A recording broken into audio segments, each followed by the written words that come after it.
Hey, what's good, Jazz fans? The Utah Jazz take on the Minnesota Timberwolves in an interesting game here on Martin Luther King Jr. Day. The tip-off is at 2 p.m. in Minnesota. What are we going to look for in this game? Well, we're going to break it all down right now. Let's jabber Jazz.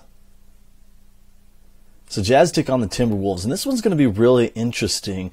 In the previous game that the Minnesota Timberwolves played, where they hosted the Cleveland Cavaliers, Rudy Gobert did not play the second half. He exited the game prematurely due to a groin injury and is currently questionable for the game.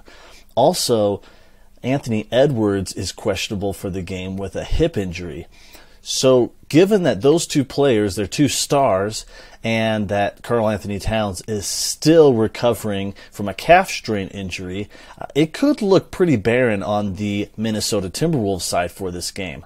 I do anticipate Anthony Edwards to play, and when you look at the success that the Minnesota Timberwolves have had on the year, it's oddly correlated with the involvement that Anthony Edwards has had specifically on offense. The Timberwolves are 11-5 when Anthony Edwards has a usage rate 30% or above. Now, a usage rate is defined as the possessions you use on offense that end in a shot, a turnover, or a trip to the free throw line. And so when Anthony Edwards is heavily involved, using 30% or more of the possessions when he's on the floor, the Minnesota Timberwolves are 11-5.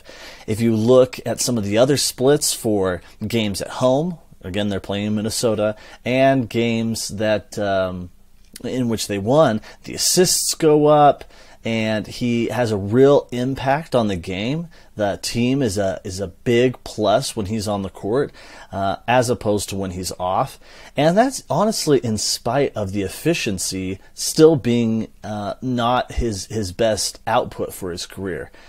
Still kind of just hovering there at or below average.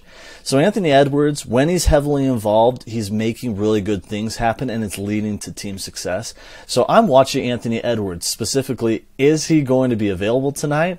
And then does he get a lion's share of the workload? Is he going to have a heliocentric game where everything funnels through him? If so, I think the Timberwolves are going to be pretty tough to match up against. Well, that's what I'm looking for in this game. Hopefully you catch it here midday, or at least are following along while at work or doing other stuff. Again, appreciate you tuning in. And as always, we're going to leave you with some sounds of jazz.